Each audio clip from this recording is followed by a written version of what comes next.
नमस्कार दोस्तों, कैसे हैं आप लोग। उम्मीद करता हूँ खुश होंगे, मजे में होंगे।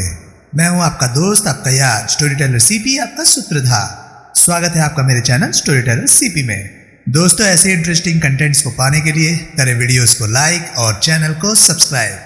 तो चलिए दोस्तों, इसी नोट पर आज की वीडियो शुरू करते हैं। आज की वीडियो में मैं आपको सुनाने वाला हूँ दूसरी हत्या नॉवल का पार्ट 2। इसका पहला पार्ट आप ऑलरेडी सुन चुके होंगे, और अगर आपने नहीं सुना तो उसकी लिंक आपको ऊपर आई बटन से मिल जाएगी। तो चलिए दोस्तों, ज्यादा देरी ना करते हुए शुरू करते हैं दूसरी हत्या नॉवल का पार्ट 2। क्या ये आपका भाई ईश्वर लाल है? सुनील ने रोशन लाल से पूछा। नहीं, रोशन लाल कंपित स्वर से बोला। श्योर श्योर, ये हीरानंद हो सकता है, मधु धीमे स्वर में बोली। ये कोई भी हो सकता है, सुनील बोला। हम लोग हीरानंद को पहचानते नहीं हैं। कोई कुछ नहीं बोला। मैं पुलिस को फोन करके आता हूँ, सुनील निर्णयात्मक स्वर से बोला। तब तक आप लोग अपनी कार में जाकर बैठिए। और मधु, तुम्हारी कोठी का नंबर क्या है? क्यों? शायद ईश्वरलाल ने तुम्हें कोठी पर फिर फोन किया हो और तुम्हारे लिए कोई संदेश छोड़ा हो। मधु ने नंबर बता दिया। सुनील ने पेन निकालकर नंबर अपने बाएं हाथ की हथेली पर लिख लिया। सुनील वापस आकर अपनी मोटरसाइकिल पर सवार हो गया। सबसे नजदीक टेलीफोन वहां से आधा मील दूर पेट्रोल पंप पर था। सुनील पेट्रोल पंप पर पहुंचा। उसने पुलिस हेडक्वार्टर का नंबर डायल कर दिया। दूसरी ओर से उत्तर मिलते ही वो बोला, मैं सुनील कुमार चक्रवर्ती बोल रहा हूँ। मैं ब्लास्ट का रिपोर्टर हूँ। मैं एक हत्या की सूचना देना चाहता हूँ। हत्या किसकी हुई है?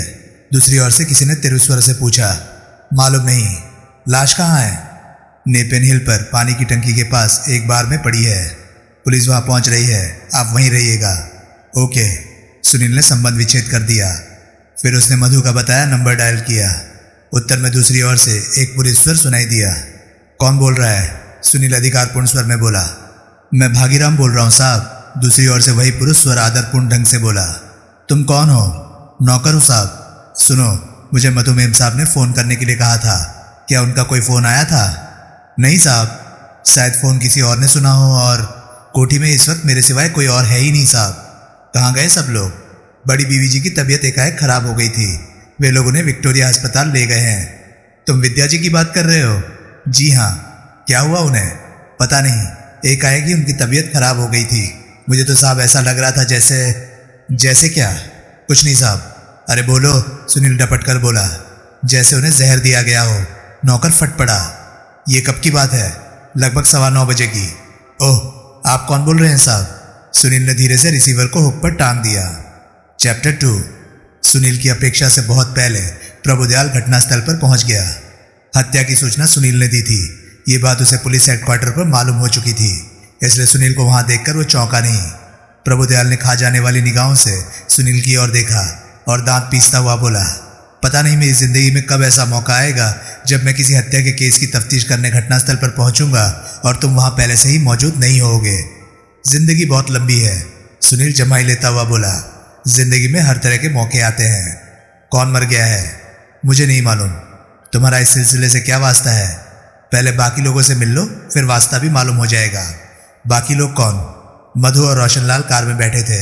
सुनील की आवाज देने पर वे बाहर निकल आए। ये मधु है, सुनील परिचय कराता हुआ बोला। ईश्वर लाल की भतीजी। ईश्वर लाल कौन? प्रभुदयाल बोला, और फिर एकाएक जैसे उसे याद आ गया। वही तो नहीं जो सन 60 में राजनगर से बड़े रहस्यपूर्ण ढंग से गायब हो गया था और जिसका आज तक पता नहीं लगा है। करेक्ट। और मेरा नाम रोशन लाल है।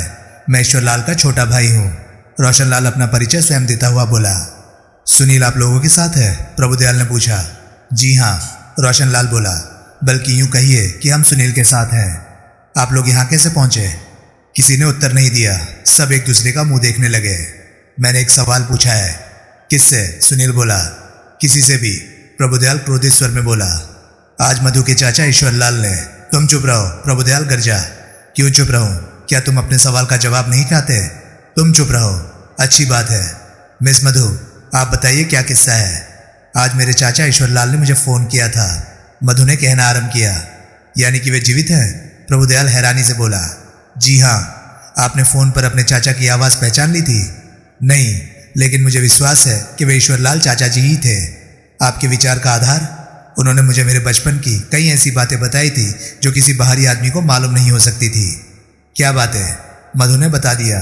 फोन पर क्या कहा उन्होंने?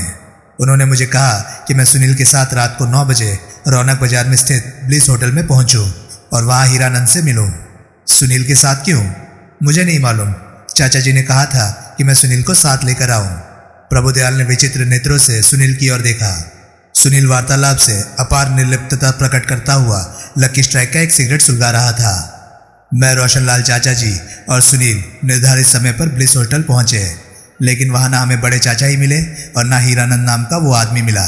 लेकिन हमारी वहां मौजूदगी में ही होटल के रिसेप्शनिस्ट को टेलीफोन पर किसी ने हीरानंद का संदेश दिया कि हम लोग यहाँ कॉरपोरेशन की पानी की टंकी के पास पहुंचे। हम होटल से सीधे यहाँ आए तो हमें यहाँ कार में पड़ी लाश मिली। आप तीनों यहाँ इकट्ठे पहुंचे थे? जी हाँ। किसी ने, प्रभुदयाल संदिग्ध नेत्रों से सुनील की ओर देखता हुआ बोला, लाश के साथ या लाश वाली कार के साथ कोई छेड़छाड़ तो नहीं की थी? नहीं। क्या सुनील किसी समय लाश के पास अकेला रहा था? नहीं, उल्टे मैं और चाचा जी यहाँ अकेले रहे थे। सुनील तो तत्काल आप लोगों को फोन करने चला गया था। प्रभुदयाल सुनील की ओर घूमा। तुमने लाश को छुआ था? इंस्पेक्टर साहब, सुनील ढेर सारा धुआं उगलता हुआ बोला, शायद तुम भूल गए हो कि तुमने मुझे चुप रहने के लिए कहा हुआ है। मैं अब तुम्हें बोलने के लिए कह रहा हूँ। प्रभुदयाल फिर क्रोधित हो उठा। मैं आदमी ना हुआ रेडियो हो गया। जब चाह ऑफ कर दिया, जब चाह ऑन कर दिया। देखो मिस्टर, मेरे साथ फालतू बकवास करने की ज़रूरत नहीं है। मैं एक पुलिस ऑफिसर की हैसियत से एक कत्ल के मामले की तफ्तीश के दौरान मैं तुमसे सवाल पूछ रहा हूँ। तुम जवाब देते हो या नहीं? धमकी स्पष्ट थी। पुलिस अधिकारी होने के नाते वर्तमान स्थिति में प्रभुदयाल सुनील के लिए अथॉरिटी था। नहीं, सुनील धीरे से बोला, मैंने लाश को नहीं छुआ था। फिर तुम्हें यह कैसे मालूम हो गया कि वो आदमी मर चुका है? क्योंकि मैंने अपनी ज़िंदगी में किसी ऐसे आदमी के बारे में नहीं सुना जिसकी कनपट्टी में गोली से आर पार छेद हो गया हो और वो फिर भी जिंदा बच गया हो। लाश किसकी है? हम में से किसी को नहीं मालूम, लेकिन लाश ईश्वरलाल की नहीं है, हीरानंद की है। हो सकता है हम में से कोई हीरानंद को नहीं पहचानता है। प्रभुदयाल चुप हो गया। फिर वो उन लोगों को रोशनलाल की कार के समीप खड़ा छोड़कर लाश वाली कार की ओर बढ़ गया। पुलिस का फोटोग्राफर, फिंगरप्रिंट एक्सपर्ट और कुछ सिपाही उसके साथ थे। सुनील रोशनलाल की कार से दूर पड़ी अपनी मोटरसाइकिल की गद्दी पर आ बैठा। उसने एक नई सिगरेट सुलगा ली। मधु रोशनलाल के पास खड़ी थी। रोशनलाल अपनी कार के हुड से टेक लगाए खड़ा पुलिस की गतिविधि देख रहा था। सुनील ने जोर से गला साफ किया। मधु ने उसकी ओर देखा। सुनील ने उसे अपने पास आने का संकेत किया। मधु ने सहमति सूचक ढंग से सिर हिलाया, लेकिन वो अपने स्थान से नहीं हिली। कुछ क्षण बाद वो रोशनलाल के समीप से हटी और लापरवाही से चलती हुई सुनील की ओर बढ़ी। रोशनलाल का ध्यान मधु की ओर नहीं था। मधु सुनील के पास आ खड़ी हुई। प्रभुदयाल बहुत योग्य पुलिस इंस्पेक्टर है, सुनील धीमे स्वर में बोला। वो तुमसे बहुत सवाल पूछेगा, लेकिन उसके सवालों का जवाब देते समय एक बात का ख्याल रखना कि केवल उतना ही बताना जितना तुमसे पूछा जाए। अपनी ओर से कोई जानकारी वॉलंटियर करने की कोशिश मत करना। क्या मतलब? मधु उलझनपूर्ण स्वर में बोली। मतलब यह है कि उसके सामने गैर जरूरी और उसके सवालों से असंबंधित बातों का जिक्र मत करना। जैसे प्रभुदयाल अगर खुद न पूछे तो तुम्हें उसको ये बताने की ज़रूरत नहीं है कि जब हम ब्लिस होटल में हीरानंद से मिलने गए थे तो तुम्हारा चाचा रोशनलाल हम लोगों के साथ होटल के भीतर नहीं गया था। मधु कुछ क्षण चुप रही। अब वे रहस्यपूर्ण स्वर में बोली, क्या इस बात का कोई महत्व है? किस बात का? कि रोशनलाल चाचा जी हमारे साथ होटल में नहीं गए थे। सुनील कुछ क्षण हिचकिचाया और फिर उसने सहमति ढंग से सिर हिला दिया। क्यों? मुझे लगता है कि तुम्हारे चाचा रोशनलाल हम लोगों के वहाँ जाने से पहले ही वहाँ हो आया था, लेकिन वो ये नहीं चाहता था कि हमें इस बात की खबर लगे, इसलिए वो हमारे साथ होटल में जाने की बात को टाल गया था, क्योंकि उसे भय था कि रिसेप्शनिस्ट उसे पहचान लेगा और ये बात स्पष्ट हो जाएगी कि वो तुमसे छिपाकर पहले ही हीरानंद से या उसके माध्यम से ईश्वरलाल से मिलने की कोशिश कर चुका था। ये बात हो सकती है, मधु बोली। चाचा जी मेरे साथ तुम्हारे पास आने की बात भी टाल गए थे। शायद वे ब्लिस होटल अकेले जाने के लिए ही मुझसे अलग हो गए थे और उन्होंने मुझे अकेले तुम्हारे पास भेजा। मधु एकाएक चुप हो गई। प्रभुदयाल लंबे डग भरता हुआ उस ओर आ रहा था। अभी सुनील तुमसे क्या कह रहा था? वो उसके समीप आकर मधु से संबंधित हुआ। सुनील घबरा गया, लेकिन उसने अपने चेहरे से घबराहट प्रकट नहीं होने दी। वो लापरवाही से मोटरसाइकिल पर बैठा टांगे हिलाता सिगरेट के कश लगाता रहा। प्रभुदयाल सवाल मधु से कर रहा था, लेकिन झुकी निगाहें सुनील पर टिकी हुई थी, ताकि अगर सुनील मधु को कोई संकेत करने की कोशिश करे तो वो उसे पकड़ ले। कोई खास बात नहीं कह रहा था, मधु सरल स्वर में बोली। मुझे मामूली बात ही बताओ। मधु चुप रही। तुम्हें सुनील मुझे कोई विशेष बात ना बताने के लिए कह रहा था ना?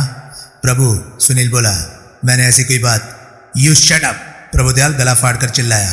Speak only when you are spoken to. Sunil के होठ भीज गए। अभी सुनील तुम्हें क्या पढ़ाने की कोशिश कर रहा था? प्रभुदयाल ने अपना सवाल दोहराया। इंस्पेक्टर साहब, मधु मीठे स्वर में बोली। सुनील आपकी तारीफ कर रहा था। वो कह रहा था कि आप बहुत योग्य पुलिस अधिकारी हैं और मैं आपके हर सवाल का जवाब पूरी जिम्मेदारी और ईमानदारी से दूं। प्रभुदयाल ने अविश्वासपूर्ण नेत्रों से सुनील की ओर देखा। सुनील की जान में जान आ गई। और क्या कहा था उसने? और हाँ हाँ बोलो। सुनील कल मुझे पिक्चर के लिए इनवाइट कर रहा है। मधु शर्मा कर बोली। इस लड़के के चक्कर में मत पड़ना, प्रभुदयाल बोला। तुम इसे नहीं जानती, लेकिन मैं इसे बरसों से जानता हूँ। ये खतरनाक आदमी है। शर्म करो, सुनील शिकायत भरे स्वर में बोला। मैं तो मधु के सामने तुम्हारी पीठ पीछे भी तारीफ कर रहा था और तुम मेरे सामने ही मेरी तौहीन कर रहे हो। किसी भली लड़की को तुम्हारे जैसे लड़के के संपर्क में आने के खतरे से आगाह करना मैं अपना फर्ज समझता हूँ। राजनगर में मधु के अलावा और भी सैकड़ों भली लड़कियां हैं। मेरे बारे में शहर में इश्तेहार क्यों नहीं लगवा देते? वो भी दिन आएगा, अगर अपनी हरकतों से बाज नहीं आओगे तो इश्तेहारी मुजरिम तो तुम बनोगे ही। अब मैंने क्या किया है? कुछ तो किया होगा, आदत से मजबूर हो। फर्क सिर्फ ये है कि अभी तुम्हारी किसी गड़बड़ की मुझे खबर नहीं लगी है, या खड़े खड़े तो लगेगी भी नहीं। प्रभुदयाल ने कहर भरी निगाह सुनील पर डाली और फिर जमीन को रौंदता हुआ वापस घटनास्थान की ओर बढ़ गया। थैंक यू, सुनील मधु से बोला। इस इंस्पेक्टर से तो तुम्हारी अच्छी खासी दोस्ती मालूम होती है, मधु बोली। मैडम, सुनील बोला, इसके चीखने चिल्लाने पर मत जाना। प्रभुदयाल एक बहुत ही अच्छा आदमी है और एक बहुत ही कर्तव्यपरायण पुलिस इंस्पेक्टर है। ऐसे जिम्मेदार पुलिस अधिकारी हमारे पुलिस विभाग में इनेगी नहीं होंगे। मेरे से इसकी कोई निजी दुश्मनी नहीं है, लेकिन ये मुझे क्रिमिनल माइंडेड आदमी समझता है। ये समझता है कि अगर कोई खूबसूरत लड़की 8-8 आंसू बहाती हुई मेरे गले में बाहें डाल दे और मुझसे कहे कि मैं उसकी खातिर फला आदमी का कत्ल कर दूं, तो मैं फौरन उस आदमी का कत्ल कराऊंगा। जबकि वास्तव में ऐसा है नहीं। सुनील कुछ क्षण चुप रहा और फिर धीरे से बोला, I can not see a damsel in distress. मैं किसी हसीना को मुसीबत में नहीं देख सकता। यानी कि इंस्पेक्टर प्रभुदयाल का संदेह सच हो सकता है। बहुत लड़कियों की वजह से बहुत बखेड़े मेरे गले पड़े हैं। मैंने बहुत लोगों के फट्टे में खामखा टांग अड़ाई है। बहुत गोलमोल जवाब दे रहे हो। सुनील चुप रहा। तुम तो गोपियों में कान्हा हुए। सुनील मुस्कुराया। बहुत लड़कियां दोस्त है तुम्हारी?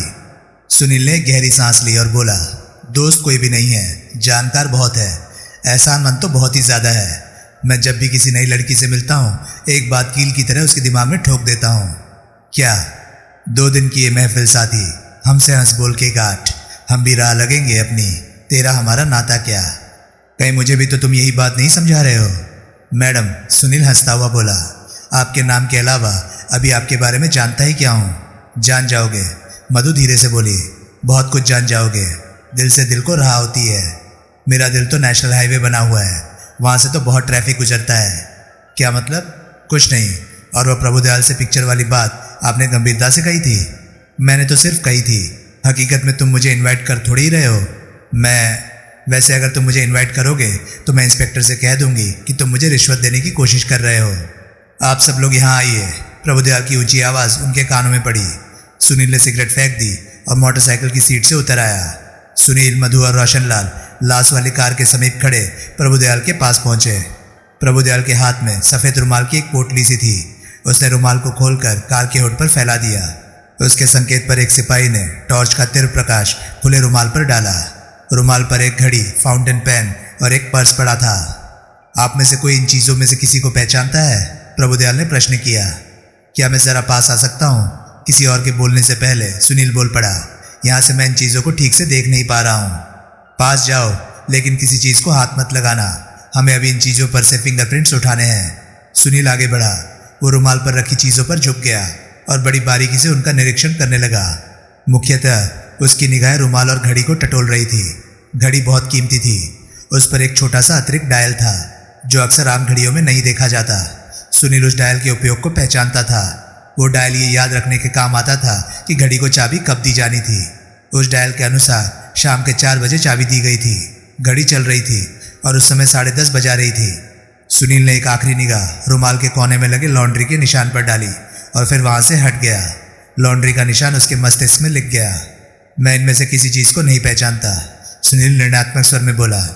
ये घड़ी तो मेरे भाई ईश्वरलाल की मालूम होती है। एकाएक रोशनलाल बोला। इंस्पेक्टर साहब, उसे उलट कर देखिए। इसके पीछे ईश्वरलाल का नाम खुदा हुआ होगा। प्रभुदयाल ने बिना घड़ी को हाथ लगाए रुमाल का कोना पकड़कर और उसे घुमाकर घड़ी को उलट दिया।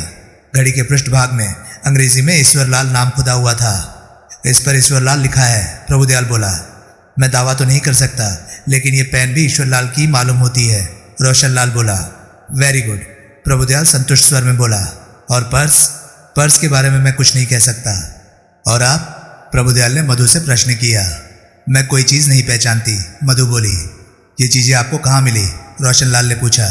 ये चीज़ें इस रुमाल में बंधी अगली सीट पर लाश के समीप पड़ी थी, प्रभुदयाल ने उत्तर दिया। और लाश किसकी है? प्रभुदयाल ने बड़े अनिश्चित ढंग से सुनील की ओर देखा। छुपाने से क्या फ़ायदा? सुनील बोला। मैं अखबार में काम करता हूँ, ज़्यादा से ज़्यादा 1 घंटे में मुझे वैसे भी मालूम पड़ जाएगा कि मरने वाला कौन है। मरने वाला हीरानंद है, प्रभुदयाल बोला। इसकी जेब में इसका ड्राइविंग लाइसेंस मिला है, जिस पर इसकी तस्वीर लगी हुई है, और लाइसेंस पर स्थायी पते के स्थान पर ब्लिस होटल का पता लिखा हुआ है, जिससे जाहिर होता है कि हीरानंद ब्लिस होटल में काफ़ी अरसे से रह रहा था। हीरानंद की मौत एक 38 कैलिबर की रिवॉल्वर से हुई है। गोली कार के बाहर से चलाई गई थी, और हालात से जाहिर होता है कि हत्यारा ड्राइविंग सीट की ओर कार के एकदम साथ लगकर खड़ा हुआ था।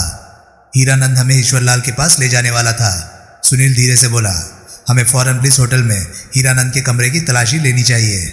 शायद वहाँ कोई ऐसा सूत्र मिल जाए जिससे मालूम हो सके कि ईश्वरलाल अब कहाँ है। हमसे क्या मतलब है तुम्हारा? प्रभुदयाल तेरु स्वर में बोला। मेरा मतलब है हम सब, तुम, रोशनलाल, मधु, मैं।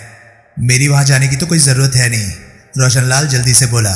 मुझे इंस्पेक्टर की काबिलियत पर पूरा भरोसा है। मुझे पूरा विश्वास है कि ये अपने ढंग से काम करके इस रहस्य को ज़रूर सुलझा लेंगे। मैं किसी मामले में अड़ंगा नहीं बनना चाहता। वैसे जब भी मेरी ज़रूरत होगी मैं हाजिर हूँ। मेरे ख्याल से हमें फ़ौरन ब्लिस होटल चलना चाहिए, सुनील जोर से बोला।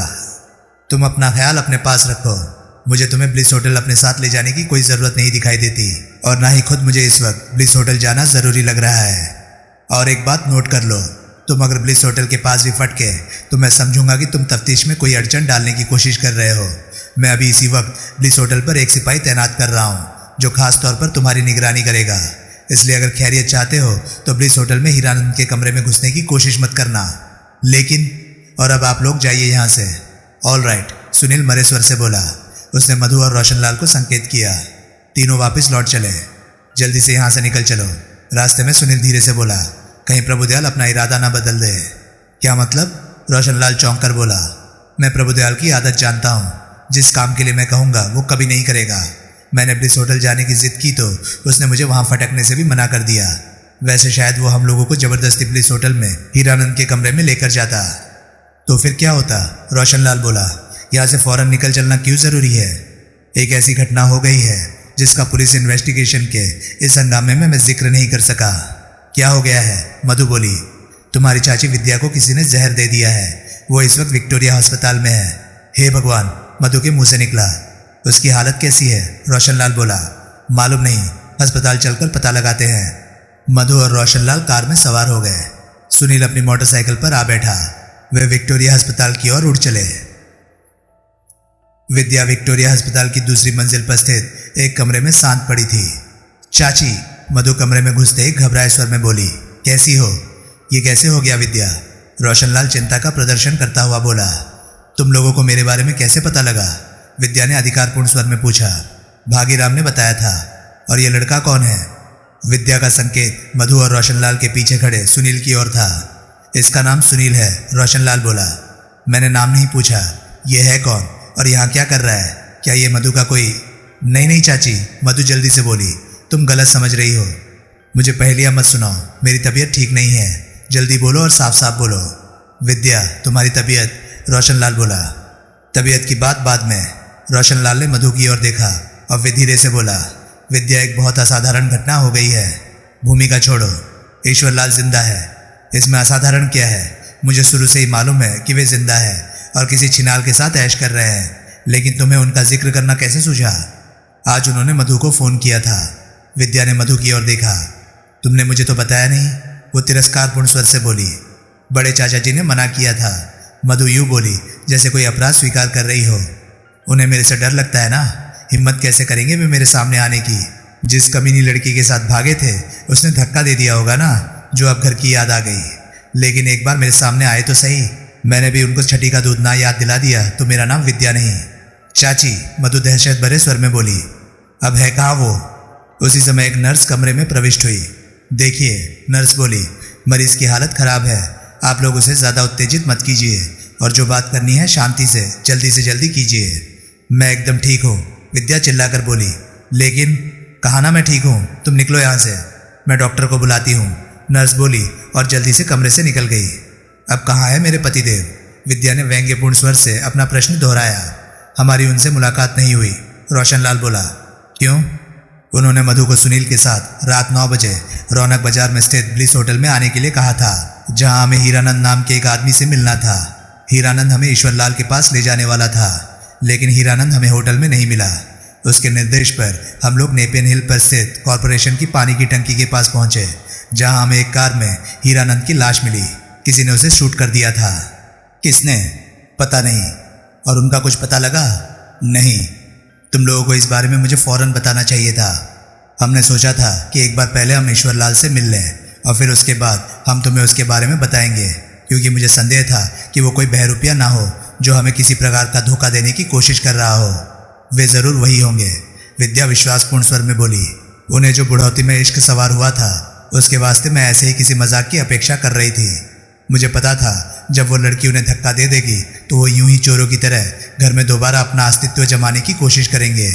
लेकिन वे एक बार मेरे सामने आ तो लें ना। उन्होंने ये कहा कि वे जहाँ थे वहीं अच्छे थे, तो मेरा नाम बदल देना। आपको जहर किसने दिया? सुनील ने शांति से पूछा। विद्या ने एक बार घूर कर सुनील की ओर देखा, फिर कठोर स्वर से बोली, ये तुम्हें किसने कहा कि मुझे किसी ने जहर दिया है? आपके नौकर भागीराम ने। उस गधे की अक्ल खराब हो गई है। मुझे किसी ने जहर नहीं दिया, मैं अपनी गलती से गलत गोलियां खा गई थी। गलती से जहर की गोलियां कैसे खा गई आप घर में जहर की गोलियां रखती हैं? तुमसे मतलब?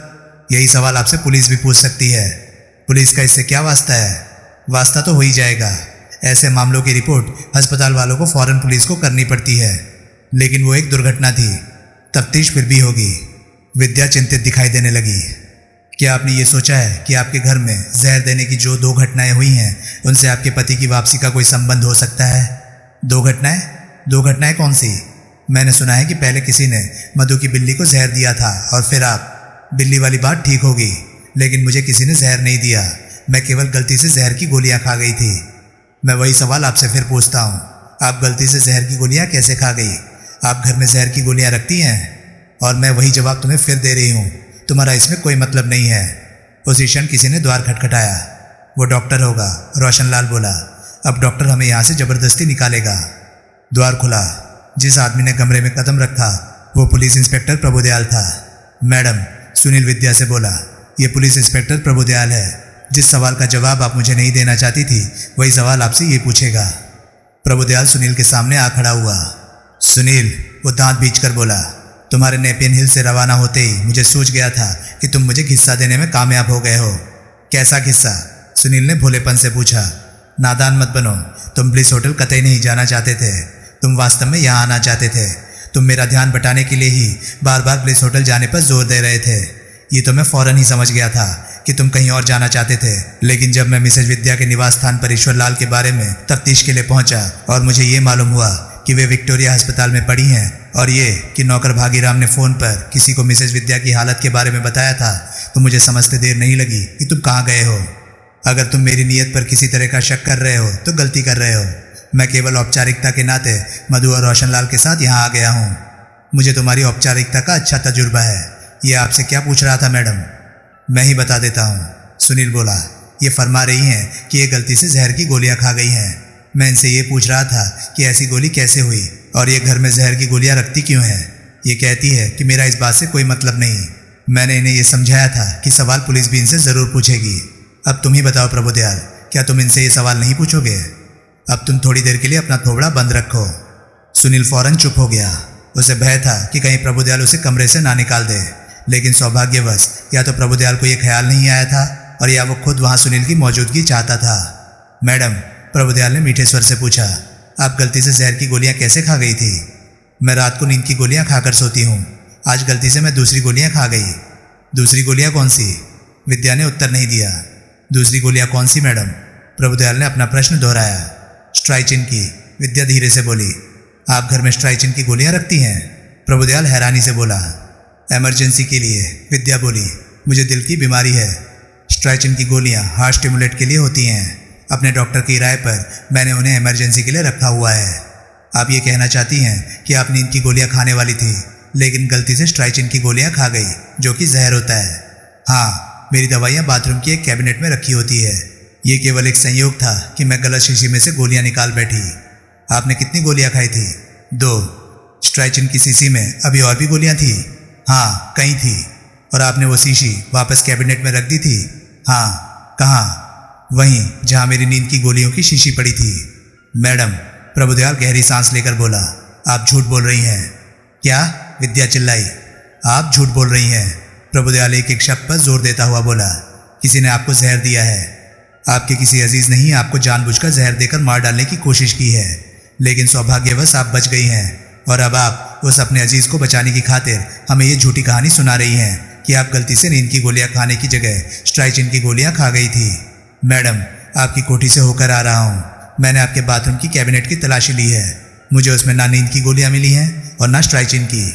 मेरी गैरहाजिरी में तुम मेरे घर में घुसे, विद्या क्रोधित स्वर में बोली, और तुमने मेरे कमरे की तलाशी ली, सिर्फ आपके दवाइयों के कैबिनेट की। क्या अधिकार था तुम्हें? आप मेरे अधिकार को बाद में चैलेंज कर लीजिएगा जब आप अच्छी हो जाएं। और आपकी जानकारी के लिए, जहर की तलाश में या आपको और या उससे पहले आपकी भतीजी की बिल्ली को जहर देने के केस से संबंधित किसी सूत्र की तलाश में मैं आपकी पूरी कोठी की तलाशी करवाने वाला हूँ। मैं तुम्हें ऐसी कोई बेहूदी हरकत नहीं करने दूंगी। मैं अभी घर वापस जा रही हूँ। मैं भी ईश्वरलाल की बीवी हूँ। नगर के बहुत बड़े बड़े लोग मुझे जानते हैं। मैं तुम्हारी वर्दी उतरवा दूंगी।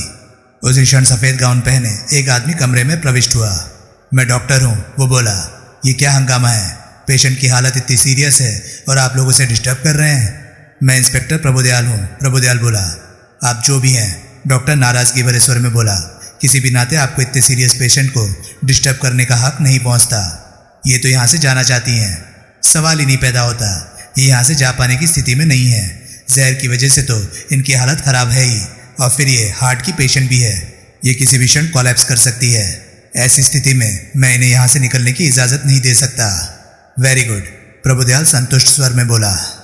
अब आप लोग फौरन निकलिए यहाँ से, डॉक्टर बोला। सब लोग बाहर की ओर चल दिए। मैं आपसे फिर मिलूंगा मैडम, प्रभुदयाल नर्म स्वर में बोला। तब तक आप फैसला कर लीजिएगा कि आप सच बोलना चाहती हैं या नहीं। भाड़ में जाओ, विद्या जलकर बोली। प्रभुदयाल कमरे से बाहर निकल गया। किसी को क्रॉस क्वेश्चन करने के मामले में प्रभुदयाल बहुत जिद्दी आदमी है। अस्पताल से बाहर आकर सुनील बोला, इस सिलसिले में वो आदमी के रुतबे की भी परवाह नहीं करता, और ऐसे आदमी के पीछे तो वो हाथ धोकर पड़ जाता है जो नगर के बड़े लोगों से अपने संबंधों का जिक्र करके उसे डराने की कोशिश करे। तुम्हारा इशारा विद्या की ओर है, रोशनलाल बोला। हाँ, फिलहाल डॉक्टर ने उसे विद्या के कमरे से बाहर निकाल दिया है, लेकिन ये निश्चित समझो कि विद्या घर तभी पहुंचेगी जब वो प्रभुदयाल के तमाम सवालों के जवाब दे लेगी। देख लेना, प्रभुदयाल विद्या के अस्पताल के कमरे पर पहरा बिठा देगा। जब भी डॉक्टर ये कहेगा कि वो ठीक हो गई है और अब पुलिस के सवालों का जवाब दे सकती है, प्रभुदयाल या तो उसे अस्पताल में ही धर लेगा और या फिर पुलिस हेडक्वार्टर ले जाकर विद्या से पूछताछ करेगा।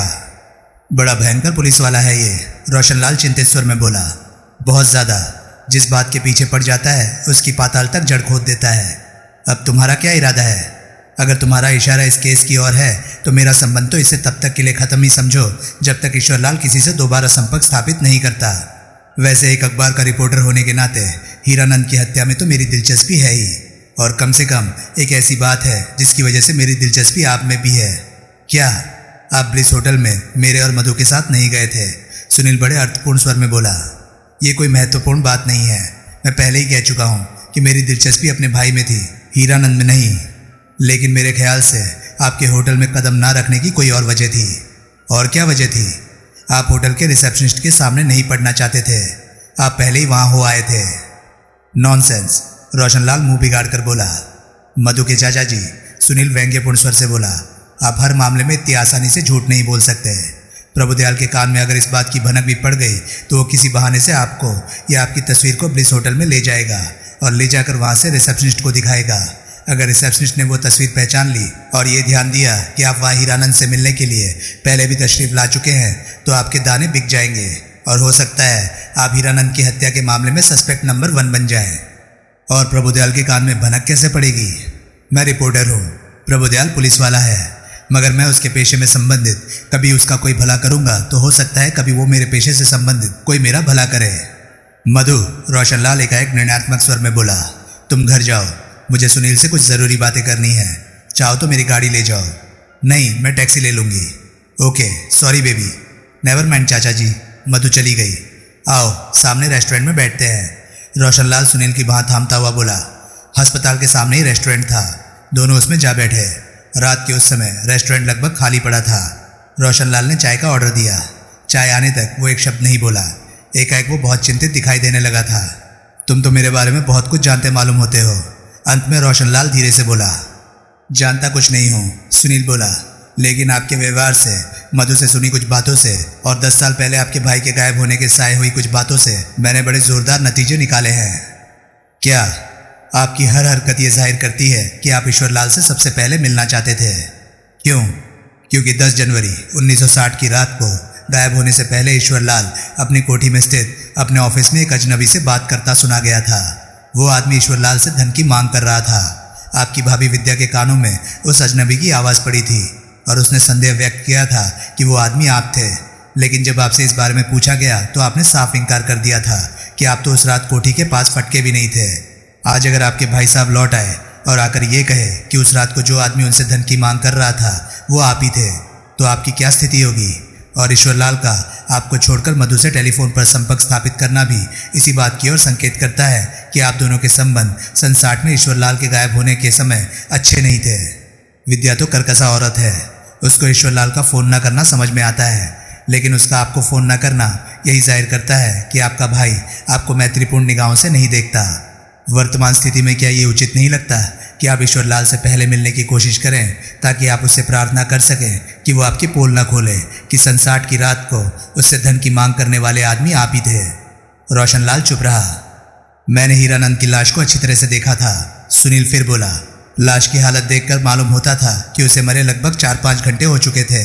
अब अगर प्रभुदयाल को यह मालूम होता कि हीरानंद की मौत के आसपास ही आप ब्लिस होटल में उसे तलाश करते फिर रहे थे और हीरानंद ही आपके और आपके भाई के बीच की कड़ी था, तो क्या प्रभुदयाल आप पर ही हीरानंद की हत्या का संदेह नहीं करेगा? इस संदर्भ में वो तो यहाँ तक भी सोचेगा कि शायद आपने ईश्वरलाल की भी हत्या कर दी है, लेकिन उसकी लाश गायब कर दी है। रोशनलाल चाय पीना भूल गया। तो दोस्तों, ये था दूसरी हत्या नॉवल का दूसरा पार्ट। ये पार्ट आपको कैसा लगा प्लीज़ कमेंट सेक्शन में अपनी राय मुझे ज़रूर बताएं। और हाँ, अगर आपको मेरे वीडियोस पसंद आ रहे हैं तो प्लीज़ उन्हें लाइक कीजिए और चैनल को सब्सक्राइब कीजिए, क्योंकि मैं ऐसे कंटेंट लाता रहता हूँ। तो चलिए दोस्तों, मैं मिलता हूँ अब आपसे अगली वीडियो में। तब तक के लिए नमस्कार, गुड बाय, सेफ रहिए, खुश रहिए, मज़े करिए।